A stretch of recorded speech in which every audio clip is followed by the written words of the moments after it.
গাইবান্ধা শহরের সার্কুলার রোডের রমেশ সুইটসের কর্ণধার রমেশ চন্দ্র ঘোষ ভারতের উড়িষ্যা থেকে কারিগর এনে ১৯৪৮ সালের জুন মাসে সর্বপ্রথম রসমঞ্জরি বানানো শুরু করেন।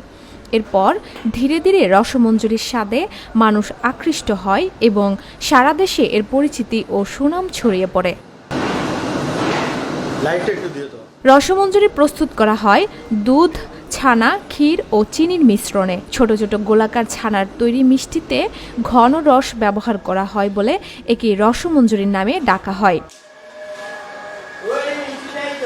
রসমঞ্জরি তৈরি করতে প্রয়োজন হয় দুধ, দুধের ছানা, চিনি, ময়দা ও এলাচ। প্রথমে দুধ নির্দিষ্ট তাপে জাল দিয়ে ঘন করে ক্ষীর বানানো হয়। এরপর অটোমেটিক মেশিন দিয়ে বা হাতে তৈরি গোল গোল করে ছানার বল বানিয়ে চিনির শিরায় সিদ্ধ করা হয়। তারপর নির্দিষ্ট তাপমাত্রায় এনে রসে ভেজানো ছানার বলগুলো ক্ষীরের মধ্য দিয়ে আবার কিছুক্ষণ জাল দেওয়া হয়।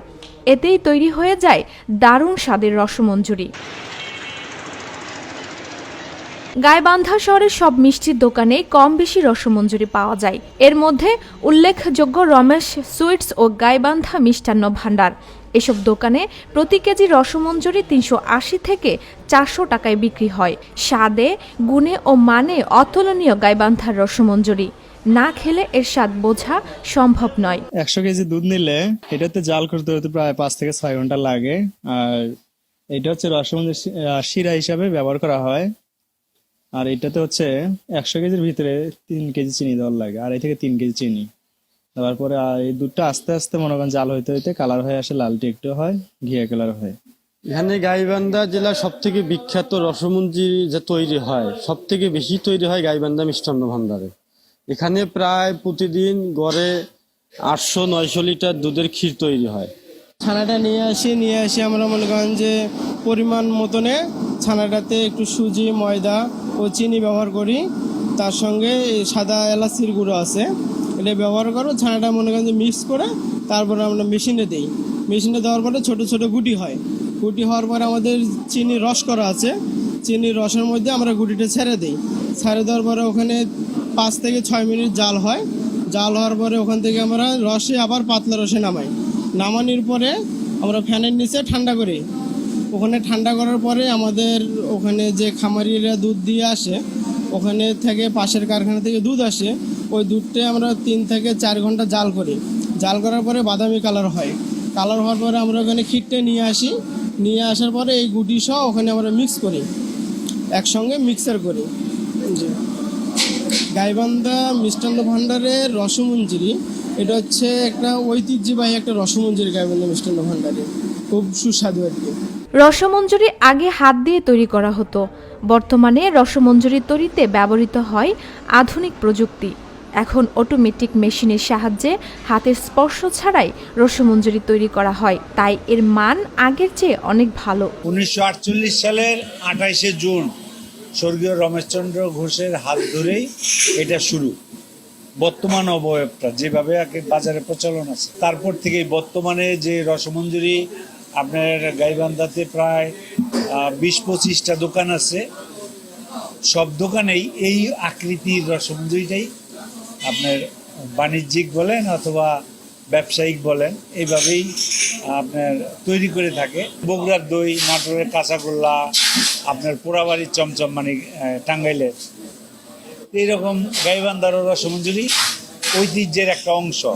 তো সম্প্রতি তাও সম্ভবত ৫ বছর হয়ে গেছে যে আপনার স্বাদে ভরা রসমঞ্জরির ঘ্রাণ, চরাঞ্চলের ভুট্টা মরিচ গাইবান্ধার প্রাণ। এইটা এই রসমঞ্জরি, ভুট্টা এবং মরিচ, এই তিনটা কিন্তু গাইবান্ধার আপনি জেনে থাকবেন ব্র্যান্ডিং পণ্য। আমাদের গাইবান্ধার ঐতিহ্যবাহী খাবার গাইবান্ধার রসমঞ্জরি, যেটা ইতিমধ্যে জেলা ব্র্যান্ডিং হয়ে গেছে। আর আমাদের বাংলাদেশের যে ঐতিহ্যবাহী খাবারগুলো আছে তার মধ্যে আমাদের গাইবান্ধা মিষ্টান্ন ভাণ্ডারের তথা গাইবান্ধার রসমঞ্জরি অন্যতম। আর আমরা আমাদের প্রতিষ্ঠান গাইবান্ধা মিষ্টান্ন ভাণ্ডার অনেকদিন যাবৎ চেষ্টা করে যাচ্ছে এর গুণগত মানটা ধরে রাখতে এবং ঐতিহ্যটা ধরে রাখতে। আলহামদুলিল্লাহ আমরা এটা ঐতিহ্যটা ধরে রাখতে পেরেছি এবং খুবই রিসেন্ট গাইবান্ধার রসমঞ্জরিটা জেলা ব্র্যান্ডিং হয়ে গেছে। আর আমাদের এই গুণগত মানটা আমরা প্রতিনিয়ত চেষ্টা করছি যেন বাড়ানো যায়। এক্ষেত্রে সরকারি পৃষ্ঠপোষকতা দরকার। সরকারের সুনজর পৃষ্ঠপোষকতা পেলে হয়তো বা আমরা এর গুণগত মানটা আরও বাড়াতে পারবো। গাইবান্ধার রসমঞ্জরি শীত মৌসুমে প্রবাসীরা আমেরিকা, কানাডা, সৌদি আরব সহ বিশ্বের বিভিন্ন দেশে ব্যক্তি উদ্যোগে নিয়ে যাওয়া হয়। রসমঞ্জরিটা আসলে আমাদের গাইবান্ধার জন্য একটা অতুলনীয় একটা মিষ্টি জাতীয় খাবার।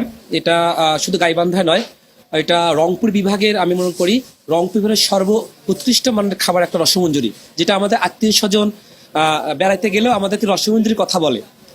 ততভাবে আমরা রসমঞ্জরি নিয়ে যাই কিন্তু আত্মীয়দের বাসায়।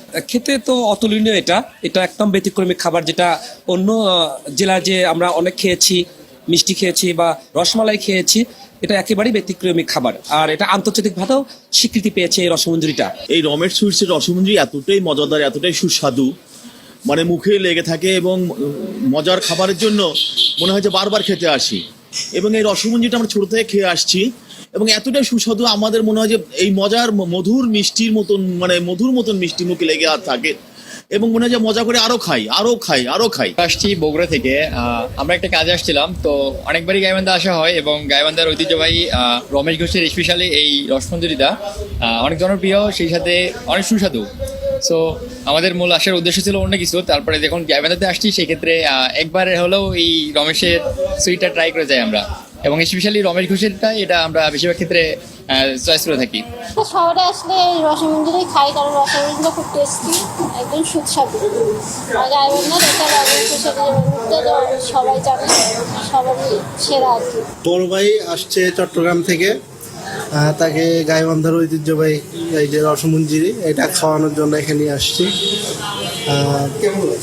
হ্যাঁ, এই রসমঞ্জরির স্বাদটা আসলে বলে বোঝানো যাবে না। এটা গাইবান্ধার একটা ঐতিহ্যবাহী খাবার, প্লাস এটা গাইবান্ধার নামের সাথে একটা জুড়ে আছে আর কি। এটার স্বাদ বলে বোঝানো যাবে। গাইবান্ধার ঐতিহ্যবাহী রসমঞ্জরির জিআই স্বীকৃতি এখন এ অঞ্চলের সময়ের দাবি। ফারহানা প্রীতি, ভোরের পাতা।